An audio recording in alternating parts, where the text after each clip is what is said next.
Okay, welcome to Football Family Feud's weekly wrap-up. So there's quite a lot to talk about today. So the first segment that I do every week is how did I miss that? So in this week's How Did I Miss That segment, obviously I'm going to have to talk about that amazing 4-4 result against Ajax on Tuesday wasn't it? Yeah, Tuesday, sorry.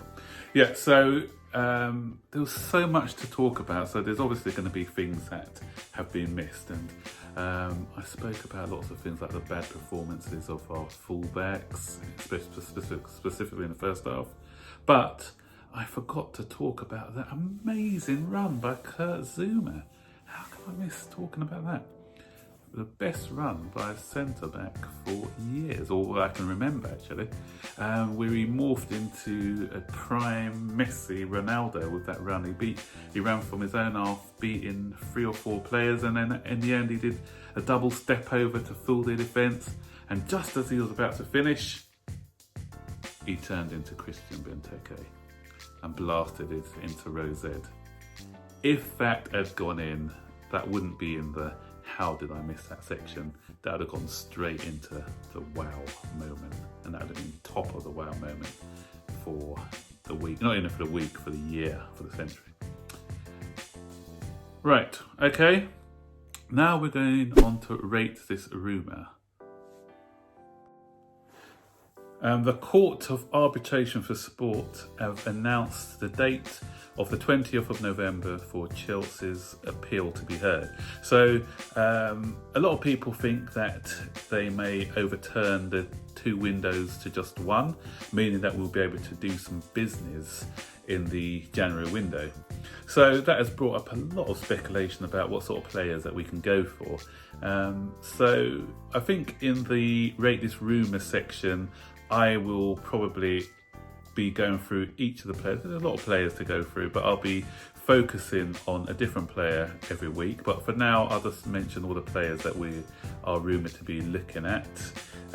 So some of the players mentioned are Jadon Sancho, there's Wilfried Zaha, Ben Chilwell, and what's the other player? There's one more player. Oh yes, Nathan Ake. Those are some of the players that have been mentioned in the papers that we'll be actively looking to buy. So let me focus on one at the moment. So I'll focus on the others in my next videos. But let us look at Jadon Sancho. Jadon Sancho's name's been mentioned a few times. He apparently is a Chelsea supporter. Apparently he gets on well with Callum Hudson-Odoi, Tammy Abraham and some of the other Chelsea players. And is one of the reasons that he's been linked with the club. We've got this guy called Frank Khalid. He's well connected with the club. He's big on Twitter. You may have seen him on Twitter. I'll just post a little picture of him here. He has pictures of a lot of our players, and he's famed for having N'Golo Kante come to his daughter's wedding. He was at an event, I think it may be in one of his places. He owns a few places. There's Shack 99. I recommend that. I've been there before. But this isn't a video to promote Khalid. So, but although I've given you a mention, Frank, so there you go. But he was at a function with Jadon Sancho's dad. So he had a word with Jadon Sancho's dad, and it's been rumoured that he's said to him that his son will be quite interested in the Chelsea project. So that's one of the reasons why we've got a strong link with him. I also have a contact. One of my neighbours is a close friend of the Sancho family, so I will be picking his brains and finding out if there are any legs to this rumour. I'll rate this rumour probably a 7 out of 10, because I think there's a strong possibility that he may come, but he won't come in January. For January, it's got a 1 out of 10. There's no way that Dortmund will get rid of one of their star players in January, but you never know. We could pull off a similar deal to what we did with Christian Pulisic, where we arrange a deal to buy him in the summer, but Dortmund keep him until the end of the season. But Manchester United are strongly linked with him as well, so they are competition. But I think the Chelsea project is the more appealing one for now. So hopefully, and obviously a lot would be dependent on whether we reach top 4 as well, because he obviously sees himself as a Champions League player. So that's a good one to keep an eye on. So, really exciting, because he's exciting. We've got Pulisic, who's good. We've got obviously Callum Hudson-Odoi on the wing. And that leads me on to my other story, because you're probably thinking, we've already got 4 wingers at the club, so if he comes in, that'll make 5, so that'll be overloading in the wing department. But there was another rumour that Fenerbahce are closely looking at Pedro, maybe having talks with him. I think his contract runs out, so he's available on a free transfer, if I'm not mistaken, at the end of the season. So they could start talking to him potentially in January, so he could sign a pre-contract. So Fenerbahce are looking at him, and I think other clubs may be looking at him, because he's not really, he's down in the pecking order at the moment. So Callum Hudson-Odoi, Willian and Pulisic are above him in the pecking order. So I could probably see him looking for past his new. He's getting older, not getting any better. He was a good player, but obviously as he's getting older, he's starting to go on the decline. So I could see him leaving. There's also talk of Giroud leaving. So there's another person I forgot to mention now that I've brought up Giroud, because we're also looking at Moussa Dembele at Lyon. He was the guy who used to play for Fulham. I remember we were closely linked with him when he used to play for Fulham. So maybe a potential swap deal involving those two. But again, probably we'll let it, I could see obviously Giroud's not getting any games, so maybe he'll go in January, and with a sweetener to us getting Dembele in the summer, you never know.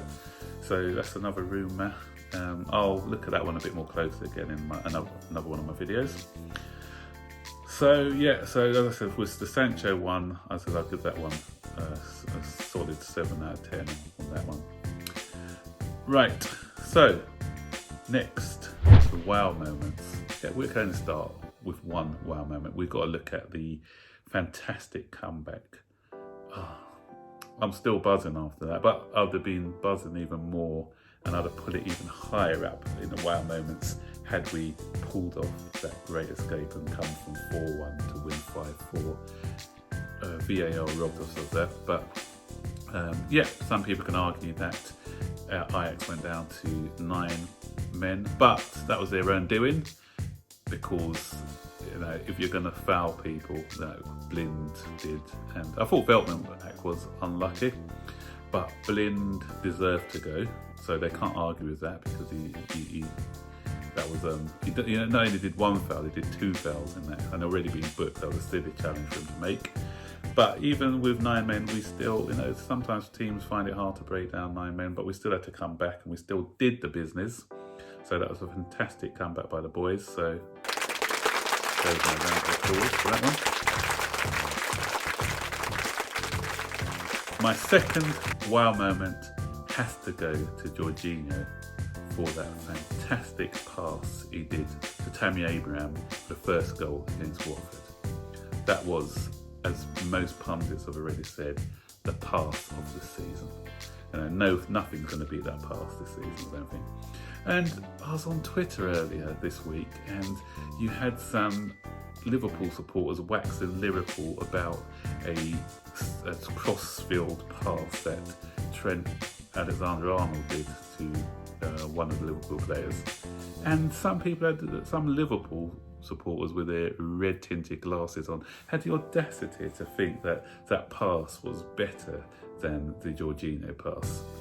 But come on now, I showed it to lots of neutrals who I work with, and they just said it wasn't even a debate.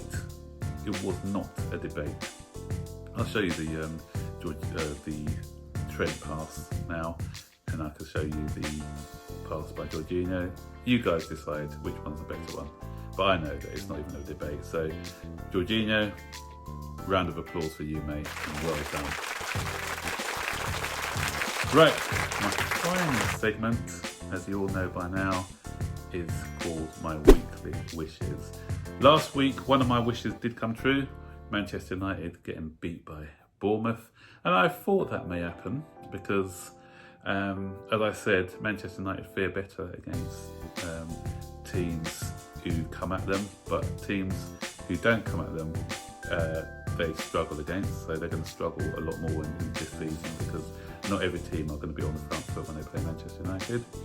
But Leicester, they were just too strong for Crystal Palace, so that one didn't come through for me. So weekly wishes for this week. Chelsea to continue their run, of course. We've got Crystal Palace, so hopefully we continue that run and go into international break on a high. So my next weekly wish is for we've got the big game at the weekend where Liverpool take on Manchester City. So it'll be nice for that one to end up in a draw. So that would keep us in touch and distance of the top two. You know, a lot of people are saying that those two are going to run away with it. It's probably true, but you know, it'll be nice still to be in the mix, you know, and it will give the youngsters something to aim for. And if we are up there challenging, the longer we're up there challenging, it will give them good experience for the next season, because we've got to think long term here. So if the guys are in the mix, you know, challenging, you know,